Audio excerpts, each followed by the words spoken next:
Let's talk about you now. Let me ask you something. Yes, Another sir. guy from Canada has come and invaded show business here in the United States. With an acerbic wit. So many funny guys come out of Canada. What is it about Canada that produces all these comedians? What do you think it is? I don't know, because when I'm in Canada, no one's funny. You think it's the long, dark, cold winters? You just had to find something to laugh about? We don't have dark winters. We don't live in the Arctic Circle. But they're long, aren't they? They're long and cold, and they're cold. And really cold. Yeah, they're cold. So when you're a kid up in Canada... I don't want to put too fine a point on it, but they're cold. Yeah. You said this is the coldest you've ever been. You're Canadian, so are you okay with this? I've been colder than this. I've been colder than a vampire's... Go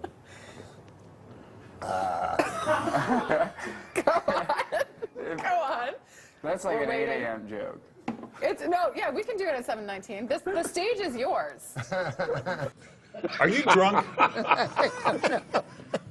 Because all you did was ride a cooler and you're sweating. I am. Well, it's hot it's hotter than a $2 Well, he's got like 12 layers on, I think. I thought it was going to be really cold. Well, you're from Canada. This should be springtime for you. No, I know I'm from Canada, but I'm still a human being. Like it's not like we evolved differently. Yeah, no, I'm from the frozen north. Yeah. Yeah, it gets colder than a. It gets colder than a. Here it comes. Get your finger on the panic button. No, it gets colder than a vampire's demeanor. Okay, that's better. Wow. Surprisingly cerebral. One time I kissed Relic. The Beachcombers?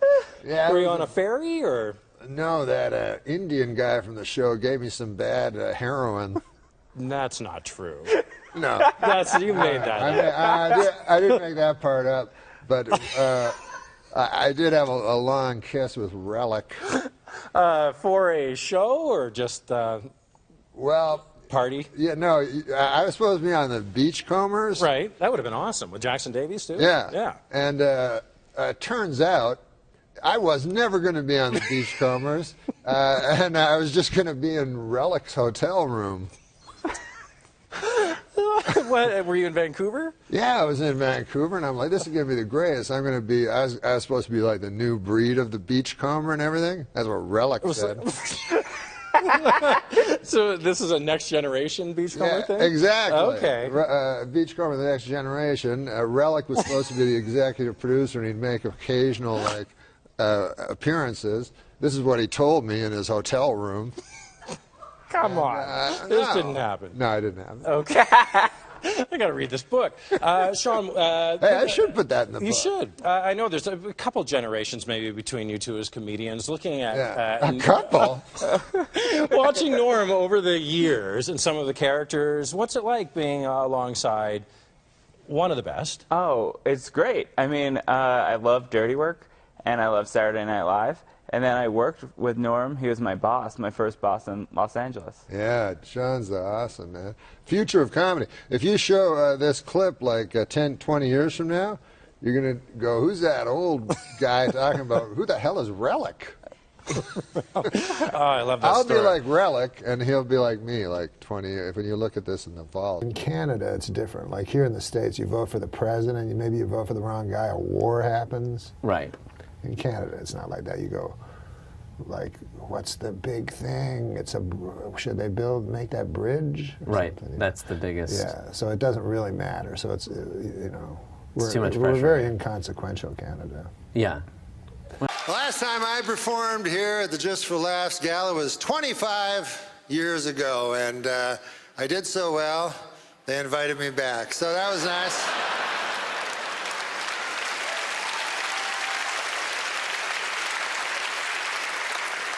I love Montreal, my God, and call me an eternal optimist, but I really believe in my heart that this is the year that the Expos are finally going to win it all.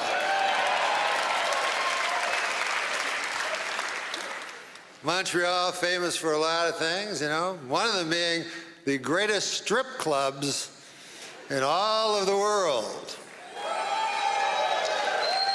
Yeah. Last night, are you aware of Club Super Sex? Yeah, so last night I went to Club Super Sex. I chose the soup. Big mistake.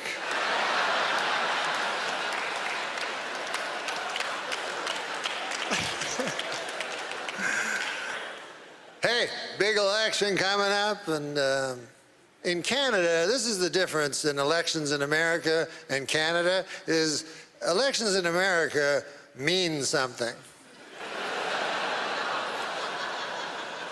You vote for the wrong motherfucker, the world blows up. I don't need that on my hands. Whereas Canada, you know, what's the, it's always like, well, what's your view on the bridge? I say keep as it is. I don't think they need to clean that up. That's fine.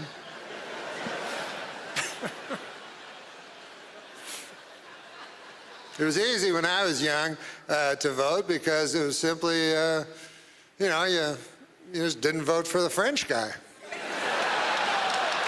It couldn't have been an easier choice. As a matter of fact, I almost feel like coming back this fall just as an homage to my late father and not vote for Trudeau. My dad did not like Trudeau. Trudeau was my hero, though. I loved him, you know. And since I've come back, I've been watching the news and everything. I've been seeing Justin, you know.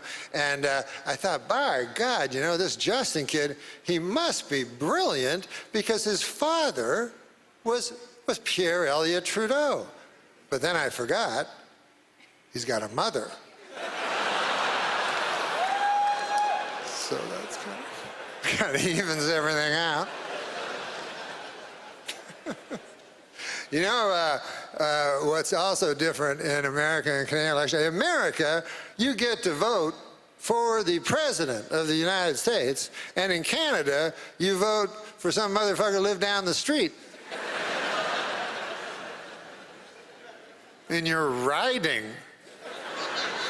Whatever the hell that is. So then, that guy, he goes to the House of Parliament, you know, and he's like, oh, wow, this is big. And then the speaker's like, all right, well, what are we going to talk about? Anybody want to bring an issue? And then your guy's like, yeah, I just, our bridge ain't looking too good. The speaker's like, what the fuck are you talking about? I go, no, I'll sit down. Sorry about that, I just... I'm scared of letting go, go, go. I'm scared of letting go, go, go. I'm scared of letting go, go, go. I'm scared of letting go of everything. I'm scared of letting go. Thank you and good evening. I'm Norm Macdonald, and I could not be more excited to be here. You know, when I was asked to host the Canadian Screen Awards, I called my good friend Chris Rock, and I said to him, I've got some great news, Chris. I'm going to Canada. And he said, I've got some great news, too. I'm hosting the Oscars. What are you doing in Canada? And I said, you know, visiting some family, friends. The usual. We're coming to you live from Toronto, or as you cost-cutting location scouts call it, New York City. Never has there been such an assembly of great Canadian talent in a single location that did not have to be Zamboni'd first.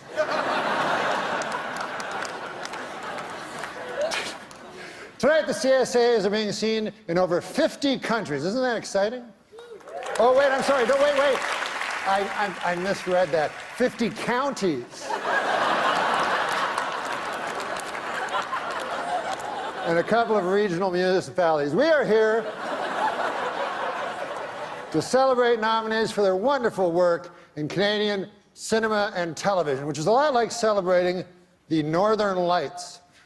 You probably haven't seen them, but you've heard they're amazing.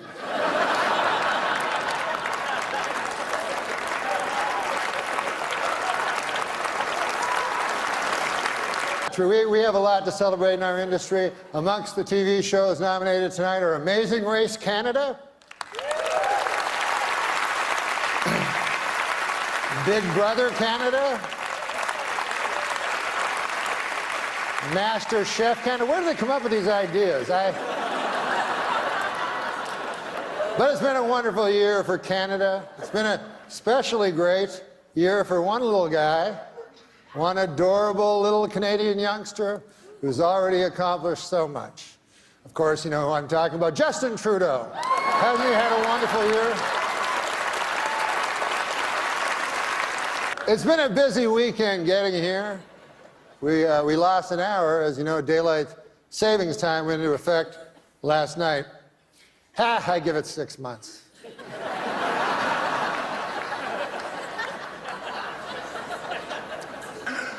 Well,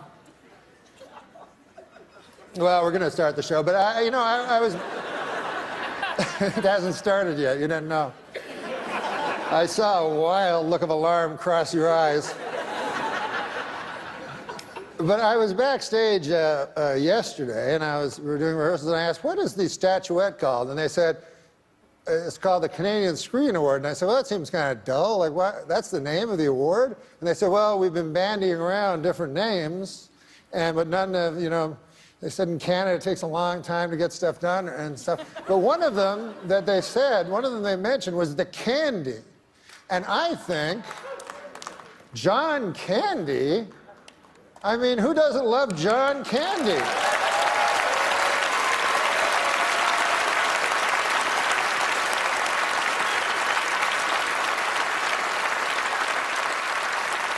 So of course, the statuette should be called the Candies. So what I'm asking you to do is, if you are a presenter, ignore the teleprompter and say, the candy goes to. And if you are lucky enough to win one, go, I want a candy. What do you think of that? Can you go along with that? Excellent. That would make us a better nation.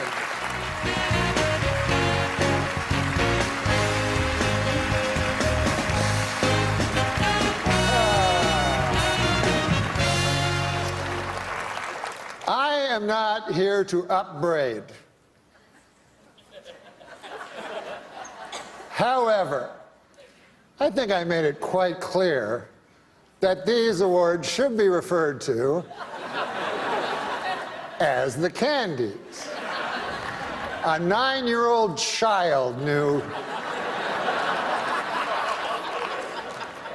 Are you so burdened with this preposterous technology?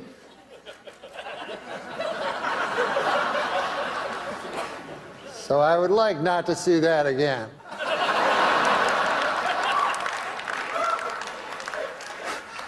Backstage I was thinking how different things are since I moved to the United States. Now I'm in the United States. One thing I've noticed about films, I don't like foreign films anymore. They're all like artsy, kind of not my cup of tea. But when I grew up in Ottawa, by God, I loved foreign films. Star Wars,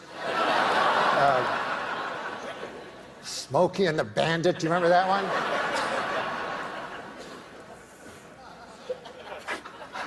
Here to present our next award, the Candy.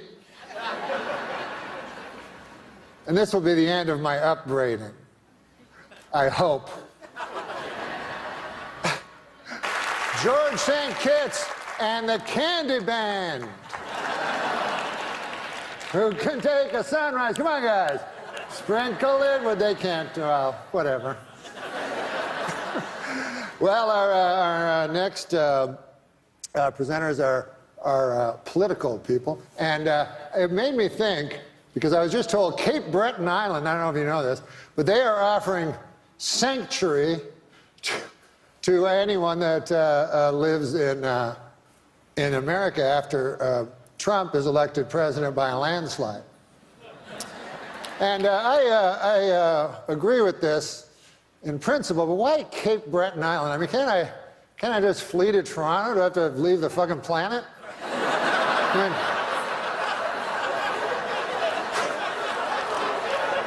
I just go to Baffin Island while I'm at it. All right, now welcome to the stage, 2 Canadian. Oh, the candies are going great so far, aren't they? I would like to say to Eugene Levy that there's no reason to be ashamed of your son. My son only this morning punched me in the chest really hard. Listen, I have some good news. I just found out that all of you here tonight will be getting a swag bag. Yeah. Just like the Oscars. I haven't seen one yet, but why don't we take a look and see what you're getting? I'm going to call Megan, our golden girl, out. Megan, our golden girl? Hi, Megan. Come on out here. Ah, you brought the swag bag. Yes, can you hold it open? And then I'll take things out of the swag bag. What do we have here? A loose pancake.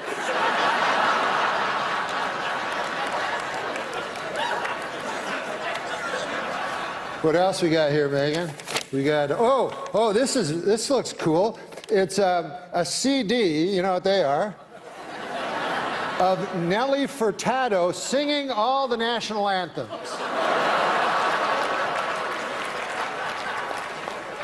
Torn from today's headlines. See what else we have.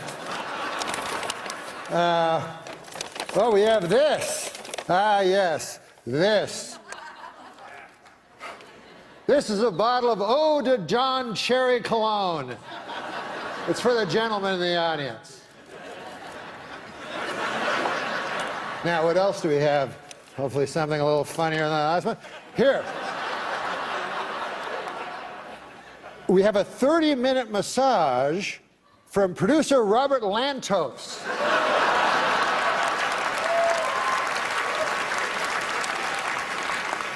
Don't try to go for 50. You only can hit 30. And then what else do we have here? Oh, a curling stone. You know what these are made of? I always took them for granite.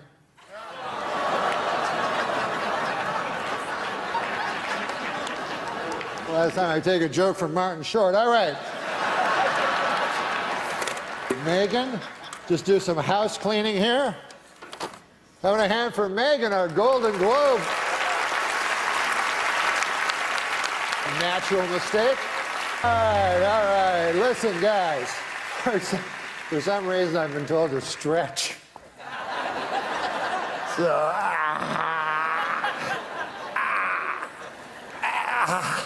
oh, I've never tried that before. The show's over, folks. Good night. But for the first candies, respect, peace.